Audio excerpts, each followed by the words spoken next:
Number 5. Stephen Kocher. On December 13th of 2009, 30-year-old Stephen Kocher went missing from Henderson, Nevada. A clean-cut, well-respected, church-going man, Stephen decided to take an unexplainable road trip from his home state of Utah to his final destination of Nevada. Stephen's car was found in a dead-end cul-de-sac, and he was shortly reported missing. Surveillance footage shows him parking his car, leaving it there, and walking out of the frame. In this footage, he is alone and appears to be walking as if he has a destination in mind. When his car was discovered, some of his belongings were still inside, including Christmas presents which he had purchased a few days prior, as well as blankets and pillows. Items missing from the car included Stephen's cell phone, his wallet, passport, and his driver's license. For 2 days after his disappearance, his cell phone signal was picked up by a signal tower several miles from his car. It is unknown why Stephen was making cell phone calls near this tower, where exactly he was, and if it was indeed Stephen making these calls. His family isn't sure why he left Utah with no apparent cause for disappearance other than some financial concerns. Some have speculated that Stephen may have gone to Nevada to look for a job or to try to hand out flyers to advertise a window washing business. Stephen is a devout Mormon and due to his religious beliefs does not drink alcohol or take any drugs. Suicide is not suspected, and no signs of foul play have ever been discovered. The case remains open and is still unsolved. Number 4. Timothy J. Pitson. On the day of the disappearance, on the morning of May 11th of 2011, Amy Joan Marie Fry Pitson traveled to the Greenman Elementary School and removed her only child from class and checked him out of school. From there, Amy and her 6-year-old son, Timothy J. Pitson, began their unexpected 3-day road trip. Their first stop was the Brookfield Zoo in Illinois. After that, they traveled to the Key Lime Cove Resort, where they had spent the night. Timothy's father, James Pitson, reported his wife and son missing as soon as he went to collect his boy from school and found out his wife had already taken him out, which he had found strange. The next day, Amy and Timothy traveled to the Kalahari Water Park Resort in Wisconsin Dells. Surveillance from the water park the next morning shows them both waiting in line to check out. Shortly after, at around 1:30 p.m., Amy called several of her family members and friends and explained that her and Timothy were both fine. At 7:25 p.m., Amy went to the Family Dollar store in Winnebago, Illinois, where she purchased stationery. She then traveled to the nearby Sullivan's Foods, where she was spotted once again on a security camera. This time, however, there was no sign of Timothy. Her final journey was at around 11:15 p.m., where she checked into Rockford Inn in Rockford, Illinois. The next day, at 12:30 p.m., she was found dead by the inn's employees. She had taken her own life by ingesting an overdose of antihistamines and had slit her wrists. Amy left a suicide note and had sent 2 letters to loved ones in the mail which claimed that Timothy was safe and was taken somewhere where he would be well cared for. She also wrote that no one will ever find him and that she can't take the risk of Jim hurting Tim because of her choices. Timothy's Spider-Man backpack, toys, and clothing were all missing, as well as the clothes Amy was wearing when she had checked out from the Kalahari Resort. Amy's mother said that she had suffered from depression, but she was not a crazy person and never acted bizarrely. Timothy still remains missing as of February 2016. Number 3. Madeline McCain. In late April of 2007, Kate and Jerry McCann went on a holiday to Portugal with their 3 young children and a group of their friends. At 10:14 p.m. on Thursday of May 3rd, 3-year-old Madeline McCann was reported missing. Portuguese police received a call claiming that the 3-year-old British girl had been abducted. Earlier that night, around 7 p.m., the McCanns put their children to bed. They say that all 3 were asleep around 8:30 p.m. They then left the apartment and met up with 7 of their friends for dinner at a tapas bar 50 yards across the pool from their apartment. The McCanns say that they checked in with the kids every half hour to make sure that they were safe. At around 9:05 p.m., Jerry McCann made his way to the ground floor apartment in the Praia de Luz. He says all the children were still asleep and Madeline was still in her bed.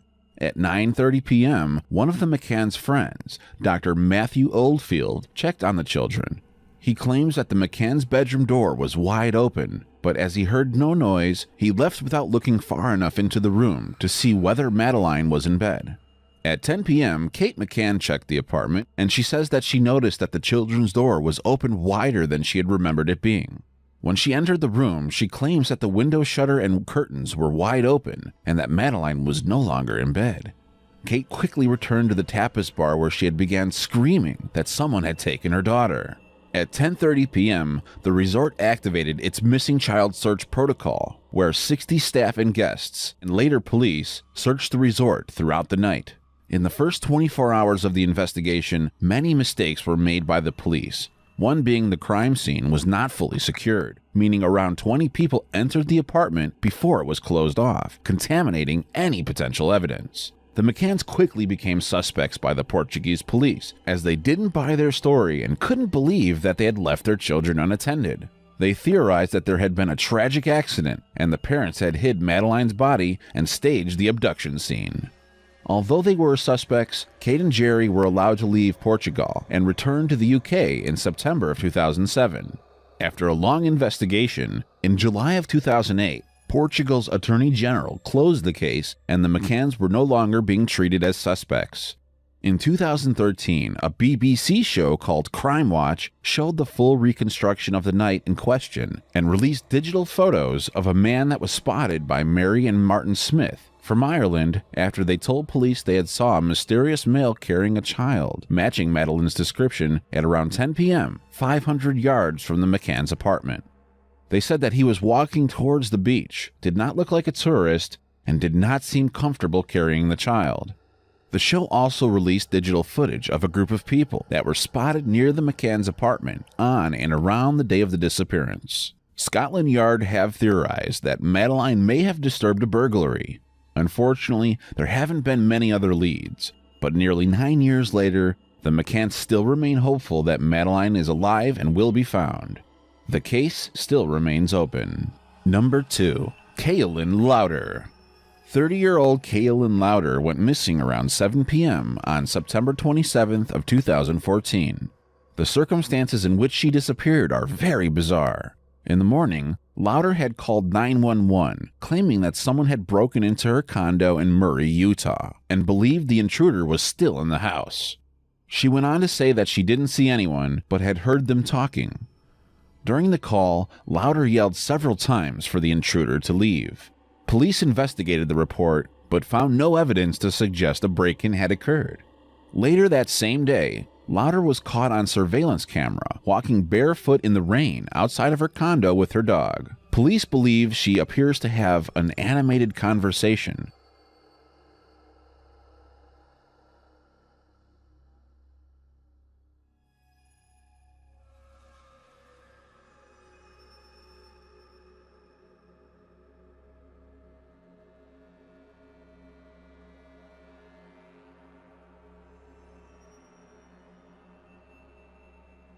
At 7 p.m., for an unknown reason, Louder began to run. She left her dog, her phone, money, keys, and her car behind. This is the last time she was seen alive. Louder's mother has said in a statement that she spoke to her daughter that day and she seemed fine. Her cousin claims that she was cleaning her condo that day and was working on her resume, as she had just been let go from her job as a social worker.